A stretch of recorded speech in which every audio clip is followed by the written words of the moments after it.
Welcome everybody to the channel. My name is Brendan. I guess I'm thinking about changing the channel name to Brendanowitz. Let me know down in the comments. But today I want to talk about a project that I did a few months ago. It's my ant simulator, and yeah, I just want to show you guys today how I coded it. We're going to go through some of the classes. We're going to step through essentially basically from the top down. So we'll start with where the program starts, and we'll just work our way through. And if there's any kind of like side tangents, we can go off on those as well. Yeah, so I hope you guys enjoy. Let me know, as always, leave a like if you like it, dislike if you disliked it, and always leave a comment. Give me feedback on what you guys want to see in the future and anything you want. Yeah, just let me know. Cool. All right, let's get into this. Okay, so let's go ahead and get started here. Essentially, to start off the program, I had to build all these classes to get this thing to run. Built this over a week and a half back in the summertime, and so I'm going to be trying to remember this at the same time as you guys are watching this. I did a little bit of a review this morning, so hopefully we're pretty good. Essentially, yeah, so screen width, screen height, GUI percent of screen, so essentially, let's go over to here. This is our GUI width there, so 15% of the screen essentially is what's going to take up. I mean, it's a lot bigger than what I'm getting on the screen recorder here, but yeah, 15%. Final world, new world, screen width, screen height. Yeah, so I'm generating again like a new world here. The GUI, we're going to get into that. I'm generating a new GUI. And the input component, player input, new input component. Input component, I wonder what that is. All right, cool. Apparently it needs to be there. So what you guys might notice here is that in the setup here, I am writing down these notes here saying that check size, it does need to be the same. Unfortunately, because this is called before these guys are initialized, I can't go ahead and just write, screen width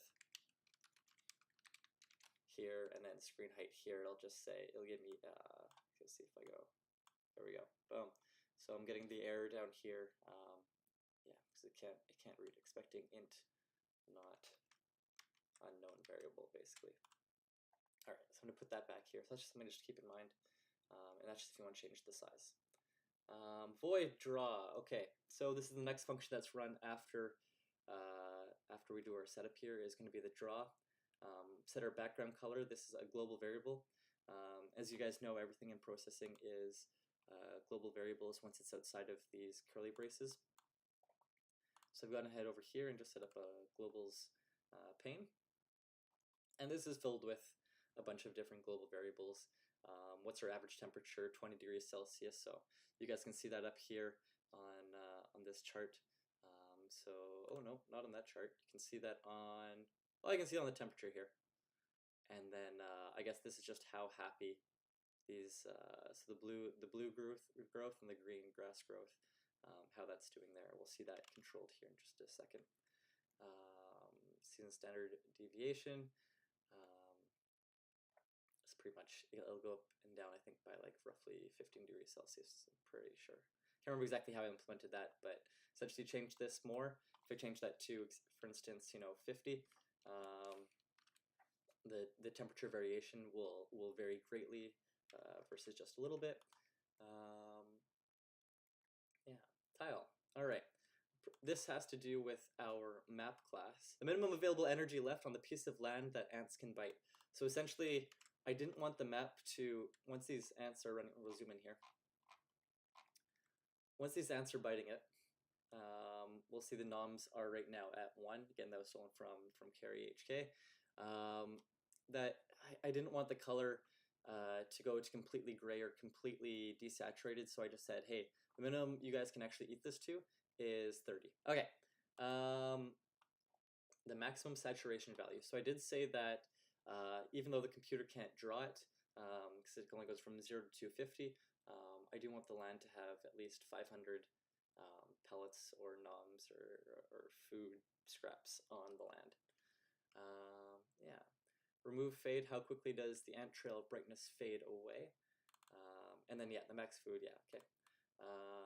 All right, remove fade. So essentially I wanted the ants to be able to, and this is something I haven't seen actually before online, was leave this little trail. Kind of like I know that there's these carpenter ants out there, and there's the other ants out there in the jungle, the leaf cutter ants. They'll go ahead and they'll follow each other along this trail, because a lead ant has gone off and found that, hey, this is the perfect leaf. Let's go and cut it down. And then everyone, maybe they don't know what the perfect leaf is, but they have specialized ants that can figure this stuff out. So I said, hey, maybe you guys will develop some sort of, I don't know, mimicking technique along those lines there. So yeah, they didn't. They're not smart enough. Not yet. Yeah.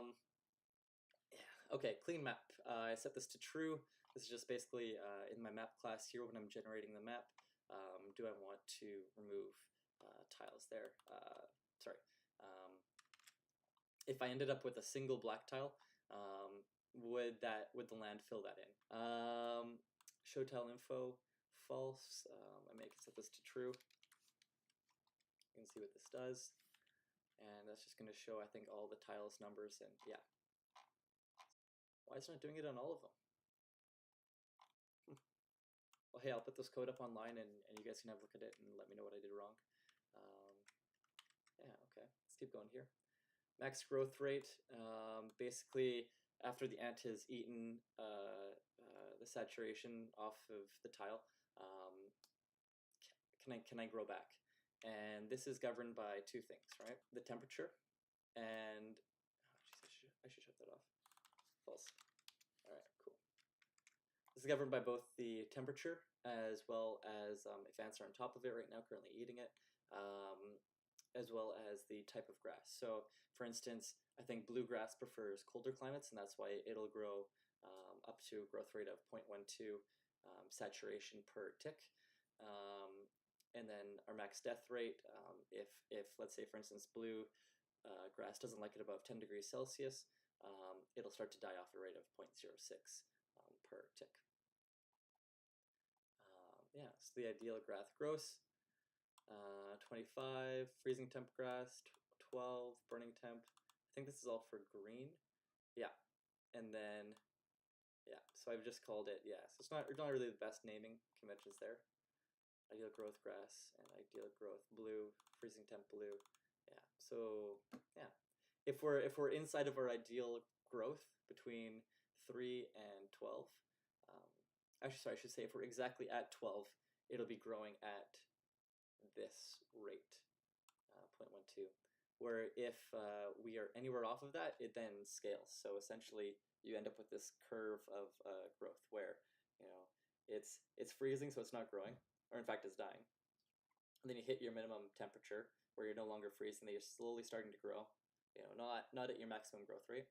And then once you hit 12 degrees Celsius or 12 degrees Fahrenheit, whatever you prefer, then you're going to increase at your max growth rate until you get to your burning temperature, in which case then think of it like the desert, you're going to start dying off. So the ants have to kind of learn this. All right, ant specific, so energy required to move, we all require energy to move, so that's pretty, I think, self-explanatory. These are just some other values I was playing around with that seem to work pretty well. Energy required to swim, you can be higher up on this if you want to kill them off quicker, and they really have to learn to avoid the water. Energy required to birth, so their size is also governed by their birth size, so 30.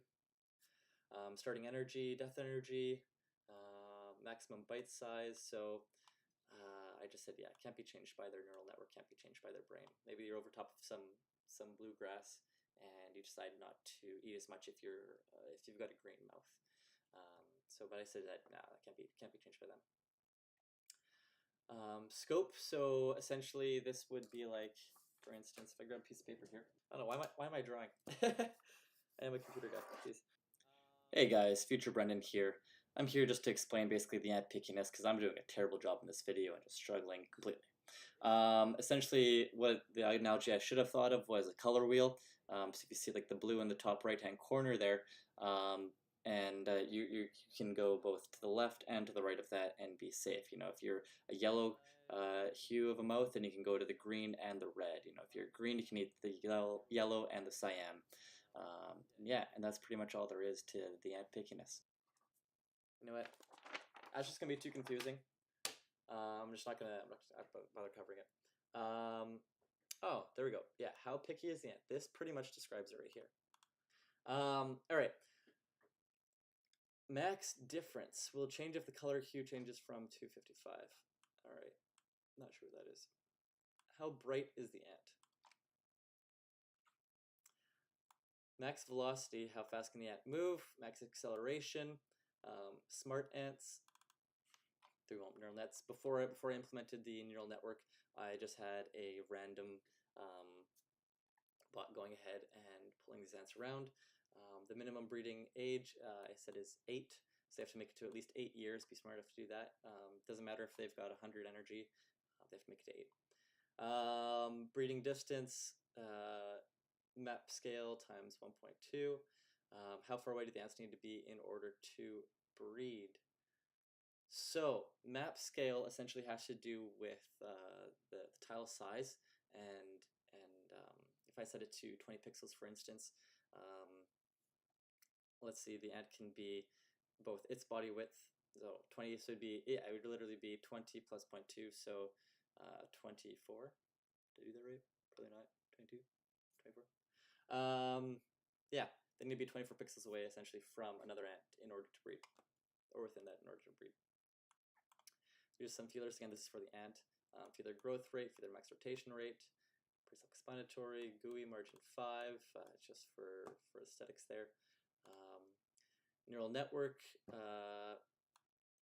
input nodes in. Again, you guys can go check out, and I'd highly recommend doing it because it's an awesome course. Going over to Matrix Math, Nature of Code. He's got this entire series on neural networks and matrix multiplication and learning, and yeah, and coding. And it was a great series, and it really got me introduced into processing.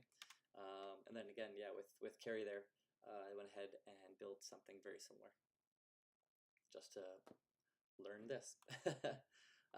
Okay, so I think we've covered off the global variables. I'm going to go ahead there and stop there, and then in another video we're going to carry on and talk more about, I guess, the rest of the classes. So I hope you guys enjoyed this. Again, let me know in the comments what you want to see more of, and yeah, like if you like, dislike if you dislike, and just yeah, I'm all ears here. You guys can expect, just a side note, quick side note, quick channel update. On the channel here, you guys can just expect more videos this month coming out. If you guys haven't heard, I've had the chance to essentially just take a month off and just go videos, go wild on what I want to produce for YouTube. And yeah, so I'm just pumped about that. So expect some gaming, some cycling, some just random skits, and yeah, we're gonna have a blast. Cool. All right, talk to you guys later, and have a good one. Bye.